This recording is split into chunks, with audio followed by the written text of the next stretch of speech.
السلام علیکم ورحمۃ اللہ وبرکاتہ۔ محترم حضرات، آج مسلمان جگہ جگہ پہ پریشان ہیں۔ جدھر دیکھو ادھر ہی مسلمان ظلم و ستم کی چکی میں پس رہا ہے۔ کہیں اس کے مکانات توڑے جا رہے ہیں، کہیں سفر میں کہیں حضر میں مارا جا رہا ہے۔ آخر مسلمانوں پر یہ ظلم کیوں ہو رہا ہے؟ یا ہم مسلمان اتنے پریشان کیوں ہیں؟ کیا اس کی کوئی وجہ ہو سکتی ہے؟ کیا اس کی وجہ یہی ہے کہ ہم مسلمانوں نے اللہ کو ناراض کر رکھا ہے؟ اللہ کے گھر سے ہم بہت دور ہیں، اللہ کے گھر کے قریب بھی نہیں جاتے ہیں، اور ہمارے جو معاملات ہیں، تجارتی معاملات ہوں، لین دین کا معاملہ ہو، اس میں بھی کہیں نہ کہیں ہم لوگ خطا کار ہیں، جس کی وجہ سے اللہ ہم سے ناراض ہے۔ اور اللہ کی ناراضگی کا سبب ہی یہی ہے کہ آج مسلمان پریشان ہیں۔ اگر ہم پر کسی طرح کی کوئی مصیبت آتی ہے تو اس کے بارے میں دیکھنا چاہیے کہ آخر کار یہ مصیبت کیوں آئی، ہم سے کون سی خطا ہوئی، کون سی غلطی ہوئی جس کی وجہ سے یہ مصیبت ہم پر آئی یا ہم مسلمانوں پر آئی۔ میرے عزیزوں، آج ہمارے جو معاملات ہیں وہ ہمارے معاملات ایک دم خراب ہیں۔ ہم سود بیاج ہمارا مسلمان کھاتا ہے۔ اگر سود بیاج مسلمان کھائے گا تو اس سے مسلمانوں کا ایمان مضبوط ہوگا یا کمزور ہوگا؟ اگر اپنی شادیوں میں ناجائز پیسہ خرچ کر کے، حرام کمائی کا پیسہ خرچ کر کے لوگوں کو کھلائے گا اور خوب واہوائی لوٹے گا تو اس سے ہمارا ایمان مضبوط ہوگا کہ کمزور ہوگا؟ ہم اپنی تجارت کرتے ہیں، تجارت میں جھوٹ بولتے ہیں، طرح طرح کے جھوٹ بولتے ہیں، جھوٹ بول بول کر قسمیں کھاتے ہیں، تو بتائیے اس سے ہمارا ایمان مضبوط ہوگا کہ کمزور ہوگا؟ ہم اپنے علماء کا ادب احترام نہیں کرتے، جہاں پاتے ہیں ان کو رسوا اور ذلیل کر دیتے ہیں، ان کو حقارت کی نظر سے دیکھتے ہیں، اپنے مسجد کے امام کی عزت نہیں کرتے ہیں، تو بتائیے اس سے ہمارا ایمان مضبوط ہوگا یا کمزور ہوگا؟ میرے عزیزوں، جب ہمارا ایمان مضبوط نہیں ہوگا، ہمارا ایمان کمزور ہوگا، ہمارا دل گناہ کرتے کرتے کالا اور سیاہ ہو چکا ہے، تو یہ طرح طرح کی گناہوں میں مبتلا ہوتا چلا جائے گا۔ جب گناہ کرے گا تو اللہ تبارک و تعالی ناراض ہوں گے۔ جب اللہ ناراض ہوگا تو طرح طرح کی مصیبتیں ہم مسلمانوں پر اللہ نازل فرمائے گا۔ اس لیے میرے عزیزوں، ہم ایمان والے بنے، صرف مسلمان نام کی نہ بنے، کام کے ہم مسلمان بنے۔ ہم کام کے مسلمان بنے جس سے ہمارا اللہ ہم سے خوش ہو۔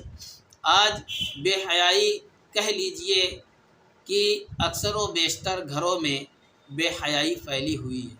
آج امت مسلمہ کی نوجوان بیٹیاں اور بہنیں کھلے عام جسم کی نمائش کر کے، گانے کے دھن پر اپنے جسم کو حرکت دے کر ناچتی ہیں، پھر اس کی ویڈیو بنا کر کہیں یوٹیوب، انسٹاگرام، فیس بک، ٹک ٹاک پر اپلوڈ کرتی ہیں اور پورا عالم ان کی بے حیائیوں کو دیکھتا ہے۔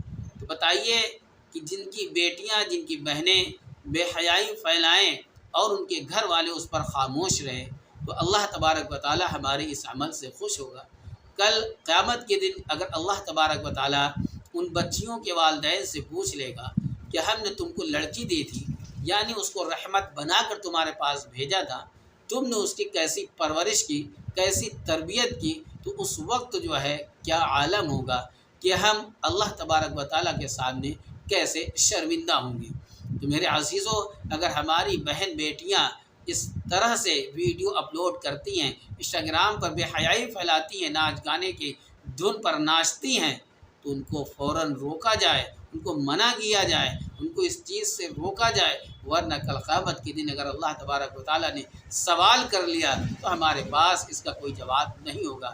میں ان بہن بیٹیوں سے بھی کہنا چاہتا ہوں کہ جو انسٹاگرام پر، فیس بک پر اپنی بے حیائی پھیلا کر، بے حیا ویڈیو بنا کر، بے پردہ ہو کر ویڈیو بنا کر، ناچ گانے پر ویڈیو بنا کر اس کو اپلوڈ کرتی ہیں، کل قیامت کے دن جب تم سے، تمہارے سامنے تمہارے والدین کو تمہارے والدین سے اللہ تبارک و تعالیٰ سوال کرے گا تو اس وقت تم کتنا شرمندہ ہوگی، جب تمہارے سامنے تمہارے والدین کے بارے میں اللہ تبارک و تعالیٰ اعلان کر دے گا کہ ان کے والدین کو جہنم میں ڈال دیا جائے، تو بتائیے اس وقت جو ہے تمہارے اوپر کیا گزرے گی۔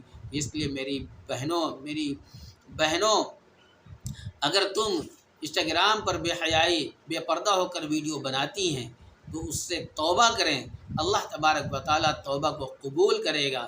نہیں تو جو حالات مسلمانوں کے بنتے چلے جا رہے ہیں، کہیں نہ کہیں ان سب کی وجہ یہ بھی ہے کہ ہماری بہن بیٹیاں جو ہے بے حیائی پھیلا رہی ہیں اور گانے کی دھن پر ناچ کر رہی ہیں، ڈانس کر رہی ہیں، جس سے اللہ ہم سے ناراض ہو رہا ہے، پھر وہ ہمارے گھر توڑوا رہا ہے، ہم کو رزق سے دور کر رہا ہے، ہمارے دلوں میں ہماری طرف سے لوگوں کے دلوں میں نفرت پیدا کر رہا ہے، کیونکہ ہم اللہ سے محبت نہیں کر رہے۔ جو شخص اللہ سے محبت کرے گا اللہ اس کا ہو جائے گا، جو اللہ کی نافرمانی کرے گا وہ غیروں سے محبت کرے گا، اللہ تبارک و تعالیٰ ان کے دلوں میں بھی مسلمانوں کی طرف سے نفرت پیدا کر دے گا۔ اس لیے میرے عزیزوں، میرے مسلمانوں، اگر ہم پر ظلم و ستم ہو رہا ہے، کہیں ہم پر ظلم و ستم ہو رہا ہے تو کہیں نہ کہیں اس کی خطا، اس کا گناہ ہم کر رہے ہیں۔ ایک بزرگ سے کسی نے پوچھا کہ فلاں ملک میں فلاں جگہ پر مسلمانوں پر ظلم ہو رہا ہے، وہ بزرگ غصے میں ہو گئے کہ نہیں، مسلمانوں پر ظلم نہیں ہو رہا ہے بلکہ مسلمانوں نے اسلام پر ظلم کیا ہے، مسلمانوں نے اپنے گھروں سے اسلام کو نکالا، اپنی شادیوں سے اسلام کو نکالا، اپنی تجارت سے اسلام کو نکالا، اپنے معاملات سے اسلام کو نکالا، اپنے گھروں سے اسلام کو نکال کر مسلمانوں نے اسلام پر ظلم کیا ہے۔ اس کے بدلے میں اللہ تبارک و تعالیٰ غیروں کو ان پر مسلط کر دیا ہے جو آج مسلمانوں پر ظلم کر رہے ہیں۔ اس لیے میرے عزیزوں، اللہ کا دربار کھلا ہے، اللہ کا گھر کھلا ہے، آج فجر کی نماز ہوتی ہے، کوئی مسلمان پوری بستی مسلمانوں کی ہیں، لیکن مسجد میں چند گنے چنے نمازی دکھتے ہیں۔ فجر کی نماز میں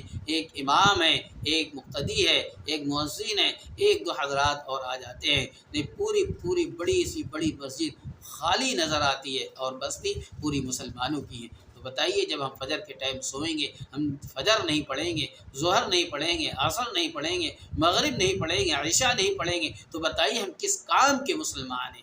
تو نام کے مسلمان سے کام نہیں چلے گا، ہم کو کام کا مسلمان بننا پڑے گا۔ ہم فجر بھی پڑھیں گے، ظہر بھی پڑھیں گے، عصر بھی پڑھیں گے، مغرب بھی پڑھیں گے، عشاء بھی پڑھیں گے، یعنی ہر وقت کی نماز ہم پڑھیں گے اور خود بھی نماز پڑھیں گے اور اپنے اہل عیال کو بھی نماز کے لیے کہیں گے، اور اپنی تجارت میں جھوٹ نہیں بولیں گے، سود بیاز ہم نہیں کھائیں گے، اپنی بیٹیوں کو بے حیائی پھیلانے سے ہم روکیں گے، اور اپنی شادیوں میں ناجائز پیسہ ہم خرچ نہیں کریں گے، ناجائز کام ہم نہیں کریں گے جو اللہ کو ناراض ہو، جس سے اللہ کی ناراضگی بڑھے۔ تو اے میرے مسلمانوں، ہم آپس میں اتحاد اور اتفاق قائم کریں اور اللہ کا نیک بندہ بنے، خود بھی بنے اور اپنے بیوی بچوں کو بنائیں۔ جب ہم اللہ کو ایک ماننے والے بن جائیں گے، اللہ کی فرما برداری کرنے والے بن جائیں گے، کوئی مائی کا لال پیدا نہیں ہوا ہے جو مسلمانوں پر ظلم و ستم کر سکے، مسلمانوں کی طرف آنکھ اٹھا کے دیکھ سکے۔